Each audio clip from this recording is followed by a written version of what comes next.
Hey guys, so today I have my June wrap up, which really isn't that impressive. I only ended up finishing 2 books in the month of June, so I wanted to give you a warning. This will be the most exciting wrap up video that I've ever done. But before I get into the books, I just wanted to give a huge thank you to everyone who left me recommendations on my TBR jar help video.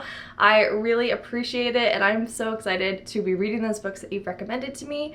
And I haven't yet put them into the jar, which is on my nightstand, but I will be doing that soon. And then in the future, whenever I get a recommendation here on a book, I will just automatically be putting it into the jar. So the books. The first book I want to talk about is Lord of Shadows by Cassandra Clare. This is the second book in the Dark Artifices series following Lady Midnight. After reading Lady Midnight, I was really looking forward to reading Lord of Shadows, especially because I'd heard so many great things about it. Now, unfortunately, for a few reasons, I actually wasn't able to enjoy this book as much as I thought I was going to be able to enjoy it. I found myself getting bored with the story, and I found that I wasn't fully engaging in what was happening in this book. And because of that, I didn't really feel a connection to the characters, and I just had no investment in what they were doing and what they were seeking out. So that was kind of disappointing. I could definitely go more into detail in a spoiler-full review discussion of this. If you are interested, let me know.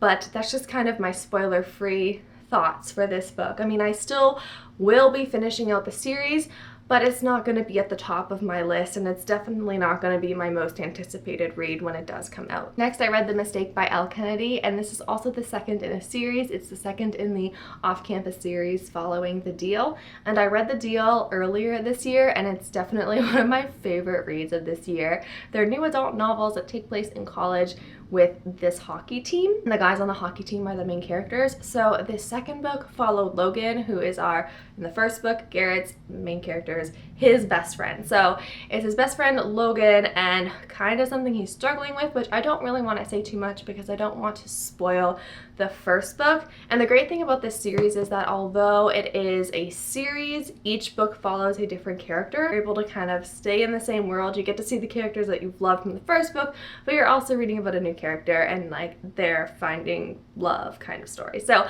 anyway, I read this in one day. Like, I gobbled this book up. I gave it 5 stars. I was kind of upset that it took me so long to read the second book because I loved The Deal. I gave The Deal 5 stars. As I said before, there are serious notes to these stories that just make the romances better in my opinion. And also, just like with The Deal, I found myself laughing out loud while reading this book. Just so easy to get into, so easy to get hooked on. I will not be waiting so long again to read the next book. And the amazing thing is that these books are $5 on Amazon through your Kindle. So I was able to read this beautiful story for $5. I mean, like, that's the dream. That quickly wraps up my June wrap up. Thank you for watching, and I would love to hear some of the books that you read in the month of June. Happy reading.